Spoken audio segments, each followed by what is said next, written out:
Cette suspension de toutes les activités des partis politiques et des associations à caractère politique est une dernière en date et non une première.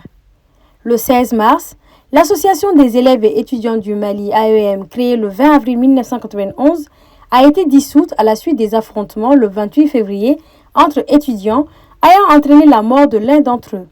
Pour les autorités, l'Association des élèves et étudiants du Mali est responsable de violences et affrontements dans le milieu scolaire et universitaire. Par ailleurs, plusieurs d'entre eux ont été arrêtés après avoir été retrouvés en possession d'armes et de stupéfiants.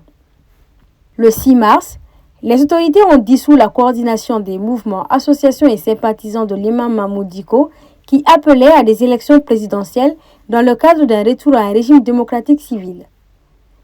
Les autorités ont accusé la CMA de constituer un organe de déstabilisation et une menace pour la sécurité publique. Bien avant, soit le 28 février, les autorités ont dissous l'organisation politique Kaoral et Renouveau, invoquant des propos diffamatoires et subversifs à propos des autorités. Le 20 décembre, l'Observatoire pour les élections et la bonne gouvernance avait subi le même sort, son président accusé d'avoir énoncé des déclarations de nature à troubler l'ordre public.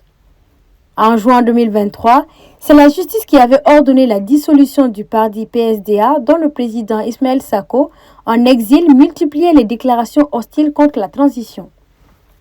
Le Sadi Douma Mariko se trouve également devant la justice aux fins de sa dissolution.